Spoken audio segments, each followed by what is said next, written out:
NG News World. రాష్ట్రంలో వైసీపీకి బీసీల పట్ల చిత్తశుద్ధి లేదని మరోసారి రుజువైందని వైసీపీ నాయకులు అధికారంలో లేకపోయినా పాత తీరును మార్చుకోకుండా అదే అరచక ధోరణిలో కొనసాగిస్తున్నారని తెలుగుదేశం పార్టీ రాష్ట్ర అధికార ప్రతినిధి పాతల రమేష్ విమర్శించారు.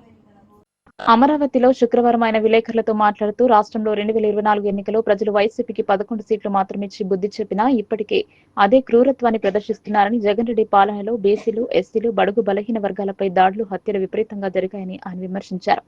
జగన్ పాలనలో 5 సంవత్సరాల కాలంలోనే 26 మంది బీసీలను హత్య చేసి 750 మందిపై తప్పుడు కేసులు, 2500 మందిపై దాడులు జరిగాయని, స్థానిక సంస్థల్లో ఎన్టీఆర్ చంద్రబాబు కేటాయించిన 34% రిజర్వేషన్ను 24% తగ్గించి 16,800 మందిని రాజ్యాంగబద్ద పదవులకు దూరం చేశారని ఆయన విమర్శించారు. తెలుగుదేశం పార్టీ జెండాను బలంగా మోస్తున్నాడనే కసితో బీసీ వర్గానికి చెందిన చంద్రయ్యను దారుణంగా హత్య చేశారని, వైసీపీని ధిక్కరించే దమ్ముందా, ఊర్లో టీడీపీని నడిపించేంత మగాడివా అంటూ కత్తులతో పొడిచి బండరాలతో కొట్టి చంపేశారని ఆయన విమర్శించారు.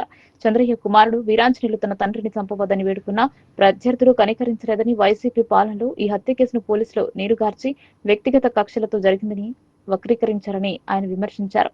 ప్రధాన నిందితులు బెయిల్పై బయట తిరుగుతుండగా హత్య రాజకీయాలకు వైసీపీ ఆశ్రయించిందని, కూటమి ప్రభుత్వం ఏర్పడిన తర్వాత పార్టీ కోసం ప్రాణాలు అర్పించిన చంద్రయ్య కుటుంబానికి న్యాయం చేయాలని నిర్ణయించిందని, ఈ కేసును సిఐడికి అప్పగించిందని, చంద్రయ్య కుమారుడు వీరాంజనేయులకు ప్రభుత్వ ఉద్యోగం ఇవ్వాలని మండలిలో బిల్లును పెట్టిందని, శాసన మండలిలో బొత్స సత్యనారాయణ చంద్రయ్య కుటుంబానికి ఉద్యోగం ఇవ్వకూడదని అడ్డుకోవడం సిగ్గుచేటని ఆయన మండిపడ్డారు. మాజీ గవర్నర్ దత్తాత్రేయ ఆధ్వర్యంలో అలై బలై సమ్మేళనం అట్టహాసంగా ప్రారంభమైంది. హైదరాబాద్ లోని నాంపల్లి ఎగ్జిబిషన్ గ్రౌండ్ వేదికగా 20వ ఏడాది ఈ కార్యక్రమం పెద్ద ఎత్తున ఏర్పాటు చేశారు. తెలంగాణ ఉద్యమ సమయంలో ఈ వేడుకలను 2005లో ప్రారంభించారు. నాటి నుంచి విజయదశమి మరుసటి రోజున ఈ కార్యక్రమాన్ని ఏటా నిర్వహిస్తున్నారు. ఈ వేడుకకు వివిధ రంగాల ప్రముఖులు హాజరయ్యారు.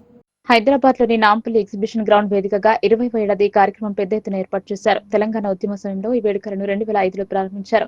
నాటి నుంచి విజయదశమి మరుసటి రోజున ఈ కార్యక్రమాన్ని ఏటా నిర్వహిస్తున్నారు. ఈ వేడుకకు వివిధ రంగాల ప్రముఖులు హాజరయ్యారు. ఈ సందర్భంగా దత్తాత్రేయ మహిళలతో కలిసి బతుకమ్మ ఆడారు. అనంతరం కళాకారులతో కలిసి విహెచ్ డప్పు వాయించి సందడి చేశారు. ఈసారి ఆపరేషన్ సింధూర్ థీమ్ తో ఈ కార్యక్రమాన్ని ఏర్పాటు చేశారు. తెలంగాణ సంస్కృతి, సంప్రదాయాలు, కళారూపాలను ప్రదర్శించే ఈ వేడుక ఆత్మీయతకు ప్రతీకగా నిలుస్తుంది. ఈ కార్యక్రమంలో సినీ ప్రముఖులు నాగార్జున, బ్రహ్మానందలను సత్కరించనున్నారు.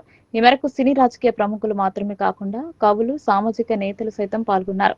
పాల్గొన్న వారిలో తెలంగాణ గవర్నర్ జిష్ణుదేవ్ వర్మ, మాజీ గవర్నర్ విద్యాసాగర్ రావు, రాష్ట్ర మంత్రి కోమటిరెడ్డి వెంకటరెడ్డి, సుప్రీంకోర్టు విశ్రాంత ప్రధాన న్యాయమూర్తి justice NV Ramana, BJP MP Laxman, MLA Sujana Chowdary ఉన్నారు. అలానే సిపిఐ నేత నారాయణ, తెలంగాణ జనసమితి అధ్యక్షుడు ప్రొఫెసర్ కోదండరాం, ఎంఆర్పీఎస్ వ్యవస్థాపకుడు మందకృష్ణ మాదిగ కూడా హాజరయ్యారు. బండారు దత్తాత్రేయ వీరందరికీ కండువాలు కప్పి స్వాగతం పలికారు. ఆంధ్రప్రదేశ్ రాష్ట్రానికి కేంద్ర ప్రభుత్వం శుభవార్త చెప్పింది. దేశవ్యాప్తంగా విద్యా ప్రమాణాల పురోగతికి కృషి చేస్తున్న కేంద్రం కేంద్రీయ విద్యాలయాల ఏర్పాటుకు నిర్ణయం తీసుకుంది. దేశవ్యాప్తంగా 57 కొత్త కేంద్రీయ విద్యాలయాలను ప్రారంభించడానికి కేంద్ర కేబినెట్ ఆమోదం తెలుపగా అందులో ఆంధ్రప్రదేశ్ రాష్ట్రంలో 4 కేంద్రీయ విద్యాలయాలు ఉన్నాయి.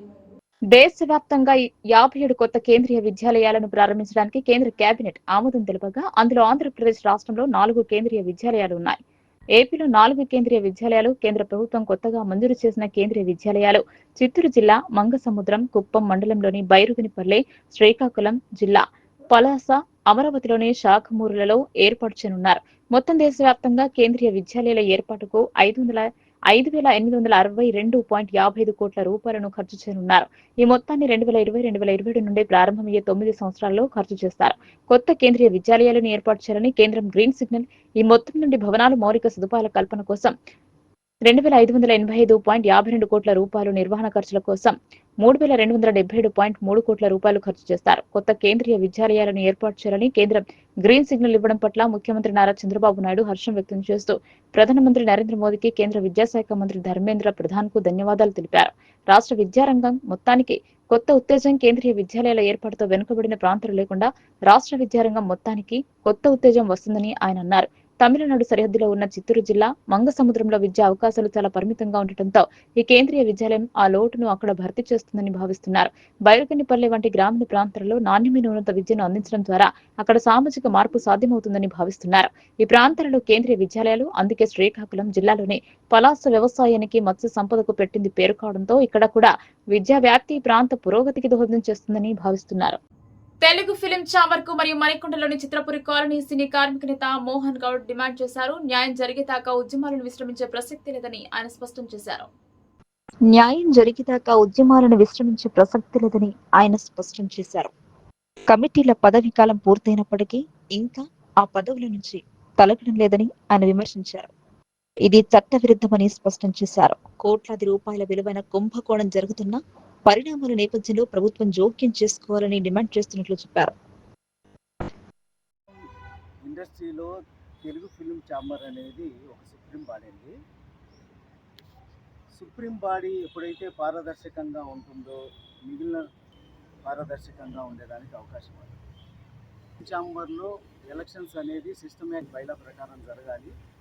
ఛాంబర్లందరూ కూడా 2 సంవత్సరాలు ఈ మధ్య కాలంలో మంది వాళ్ళ ఆలోచన ధోరణి విధానంలో ఛాంబర్ని అడ్డం పెట్టుకొని చిత్రపురి కాలనీ అనేది చిత్రపురి కాలనీలో ఒక కన్స్ట్రక్షన్ కోసం తీసిపెట్టింది. మిగిలింది కన్స్ట్రక్షన్ కోసం ఉపయోగించాలి. కొంతమంది దాంట్లో ఫ్లాట్లు వస్తాయని కూడా కట్టినటువంటి సందర్భాలు ఉన్నాయి. ఈ కాలనీలో ఇల్లు చిత్రపురి కాలనీ మీద ఎస్ఎఫ్టీ 7,000 రూపాయలకు అమ్మాలని చెప్పేసి మందితో కుమ్మక్కయ్యి గవర్నమెంట్కి సంబంధం లేనటువంటి వ్యక్తులకు వేయాలని ఒక ప్లాన్ చేశారు. ఈ యొక్క కాస్ట్ వల్ల ఒక 300 కోట్లకు నవంబర్ ఎలక్షన్స్ పెడితే మనము రేపు కమిటీలో ఇదే బాడీ కంటిన్యూ కావాలని ప్రయత్నం చేస్తున్నారు. ఈ కాలం అయిపోయింది, మీరు దిగిపోండి.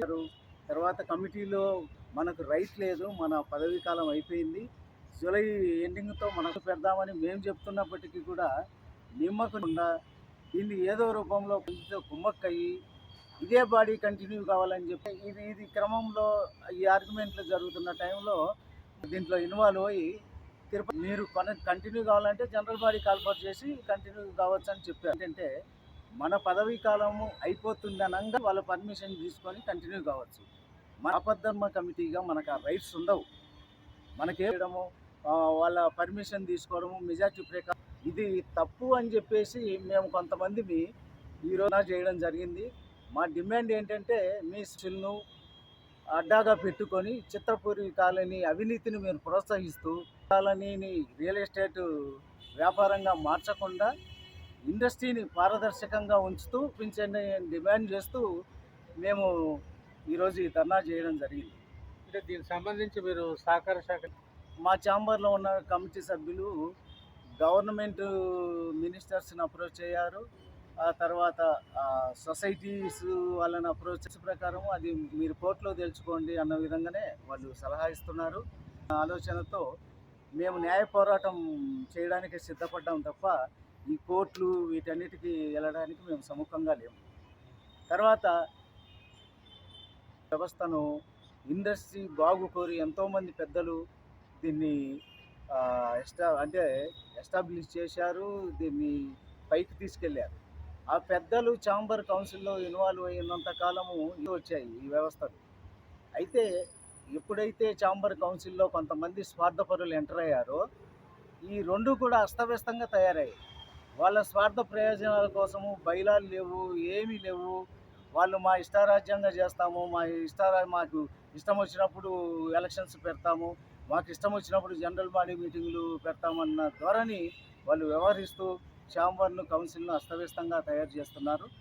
ఇలాంటి పద్ధతులు అయితే మంచిది కాదు. ఎందుకంటే ఇది ఇండస్ట్రీలో అందరికీ కూడా చెడ్డ పేరు వచ్చేదానికి అవకాశం ఉంది. కాబట్టి ఇండస్ట్రీలో ఉన్నటువంటి పెద్దలు పవన్ కళ్యాణ్ గారు అయితేనేమి, చిరంజీవి గారు అయితేనేమి, బాలకృష్ణ గారు అయితేనేమి, ఇంకా ఎంతోమంది పెద్దలు ఉన్నారు, అల్లు అరవింద్ గారు, ఇలాంటి పెద్దలు ఇండస్ట్రీ బాగు కోరేటువంటి పెద్దలు ఎందరో ఉన్నారు.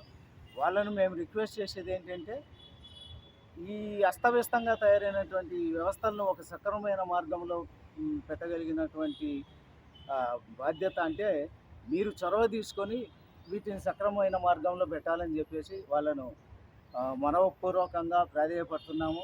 ఎందుకంటే ఇక్కడ ఒక నియంత పాలన, ఒక రాచరికపు వ్యవస్థ నడుస్తుంది. కాబట్టి మీలాంటి పెద్దలు ఇన్వాల్వ్ అయ్యి వీటిని సరిదిద్దాల్సినటువంటి అవసరం ఉందని చెప్పేసి నేను మనవి చేసుకుంటున్నాను. అంటే మీరు చేసే విన్నపం ఓన్లీ తెలుగు ఫిలిం ఛాంబర్ వరకేనా, లేకపోతే చిత్రపురి కమిటీ కూడా?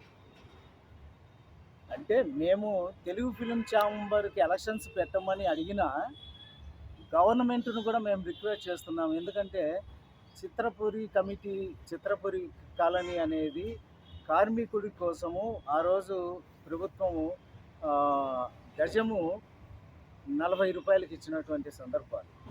మరి కార్మికుడికి ఇచ్చినటువంటి భూమి మీద కార్మికుడికి హక్కు ఉంటుంది. అది కార్మికుడి కోసమే, కార్మికుడి ప్రయోజనాల కోసమే అది ఉపయోగపడాలి. కానీ దాన్ని రియల్ ఎస్టేట్ దందాగా మార్చి అవుట్ సైడర్స్కు 2000 ఎస్ఎఫ్టీ, 3000 ఎస్ఎఫ్టీ, ఈ ఎస్ఎఫ్టీ కాస్ట్ 7000 అని చెప్పేసి రియల్ ఎస్టేట్ దందాగా మార్చి వాళ్ళు కోట్ల రూపాయలు సంపాదించుకోవాలని చూస్తుంటే ఇక్కడ కార్మికులు కడుపు కొట్టి వాళ్ళు సంపాదించుకోవాలని చూడడం మంచిది కాదు. దీంట్లో కూడా ఇప్పుడు ఎవరైతే ప్రెసిడెంట్ ఉన్నాడో అతని మీద ఎన్నో కేసులున్నాయి. అతను జైలుకు కూడా పోయొచ్చాడు. జైలుకు పోయొచ్చినా అతను రాజాగానే తిరుగుతున్నాడు. మరి ఇలాంటి నిందితులు అంతా ఇట్లా తిరుగుతూ ఉంటే వ్యవస్థల మీద గౌరవం పోయేటువంటి నమ్మకం ఉంటుంది. కాబట్టి గవర్నమెంట్ చొరవ తీసుకొని ఏది న్యాయం ఉందో, ఇది కార్మికుడికి చెందాల్సినటువంటి భూమి కాబట్టి కార్మికుడికి చెందేటట్లుగా గవర్నమెంట్ నిర్ణయం తీసుకోవాలని, చొరవ తీసుకోవాలని మేము ప్రాధాన్యపడుతున్నాం. మీ తదుపరి కార్యాచరణ ఏంటి? అంటే మేము మెయిన్ ఏంటంటే ఎలక్షన్స్ జరగాలనేది మా డిమాండ్. మరి ఎలక్షన్స్ జరిగేంత వరకు మా పోరాటం అయితే జరుగుతూనే ఉంటుంది. వాళ్ళు ఎలక్షన్స్ పెట్టకూడదని ఎంత మొండిగా ఉన్నారో, ఎలక్షన్స్ పెట్టాలని చెప్పేసి మేము కూడా అంతే మొండిగా పోరాటం చేస్తామని మీ అందరి ముందు తెలియజేస్తాం. ధన్యవాదాలు. కెమెరామెన్ ఆకుల నరసరావుతో కుదిరానేలు, హైదరాబాద్.